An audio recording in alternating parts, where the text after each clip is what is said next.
Shalom Bapak Ibu jemaat Tuhan, apa kabar semuanya? Tentu kita dalam keadaan yang baik, sehat. Dan mari hari ini kita akan merenungkan firman Tuhan. Tema yang akan saya sampaikan adalah bagaimana kita bisa hidup damai sejahtera. Mari kita akan membaca di dalam surat Filipi pasal yang keempat, ayat yang ketujuh. Demikian bunyi kebenaran firman Tuhan. Damai sejahtera Allah yang melampaui segala akal akan memelihara hati dan pikiranmu dalam Kristus Yesus. Bapak Ibu, setiap orang pasti mendambakan apa yang namanya ketenangan, mendambakan memiliki kehidupan yang penuh dengan damai sejahtera. Karena hari-hari ini ada banyak orang tidak bisa hidup tenang, tidak bisa menikmati apa yang namanya damai sejahtera itu. Dan ternyata Rasul Paulus menyampaikan bagaimana ada dua hal yang menjadi titik perhatian, yaitu apa yang namanya hati dan apa yang namanya pikiran. Karena dua area inilah ada banyak orang tidak bisa menikmati ketenangan. Banyak orang yang hatinya kacau, hatinya gundah, hatinya resah, gelisah, khawatir. Bahkan pikirannya tidak tenang, pikirannya kacau.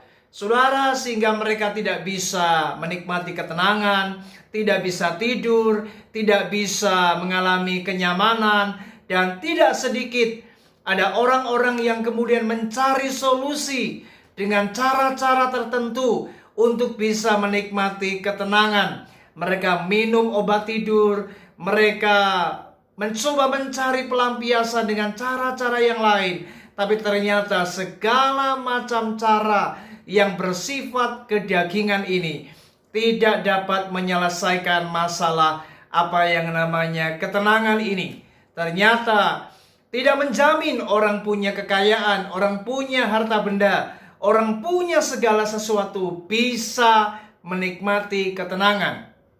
Oleh sebab itu Paulus berkata, damai sejahtera Allah yang melampaui segala akal akan memelihara hati dan pikiranmu. Saudara, kata memelihara di sini dipakai dalam pengertian arti akan menjaga. Dan ini digambarkan damai sejahtera seperti seorang pengawal yang menjaga. Dan ini benar-benar luar biasa. Kita butuh apa yang namanya damai sejahtera, Bapak Ibu. Karena inilah yang akan mengawal kita sehingga kita dijauhkan dari segala kecemasan, ketakutan, kekhawatiran dan sebagainya. Lalu bagaimana caranya kita bisa menikmati damai? Bagaimana agar kita bisa tenang? Maka dikatakan damai sejahtera Allah.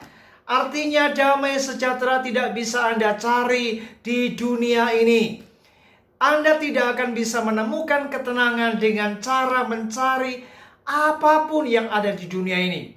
Damai sejahtera hanya dapat Anda temukan di dalam pribadi Yesus.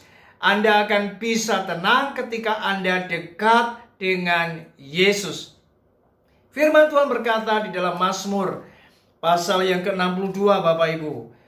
Dikatakan ayat yang kedua, dikatakan firman Tuhan, hanya dekat Allah saja aku tenang, daripadanya lah keselamatanku. Jadi hanya orang-orang yang dekat dengan Tuhan, maka mereka pasti akan mengalami ketenangan, akan mengalami damai sejahtera.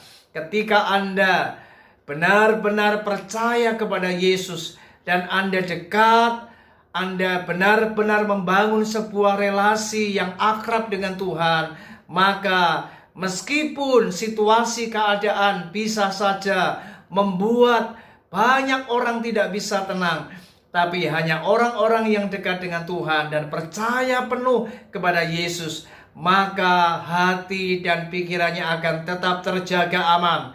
Artinya hati dan pikirannya akan menikmati damai sejahtera. Saya percaya hari ini Anda ingin menikmati damai sejahtera itu. Kuncinya mari Biarlah kita selalu percaya kepada Yesus dan mari serahkan hidup kita kepadanya. Jangan mengandalkan kekuatan kita sendiri. Mari belajar berserah kepada Yesus dan tetaplah dekat dengan Tuhan. Maka saya percaya hatimu, pikiranmu akan tenang. Dan itu artinya Anda hidup dalam damai sejahtera dari Allah. Puji Tuhan, Tuhan Yesus memberkati kita. Shalom.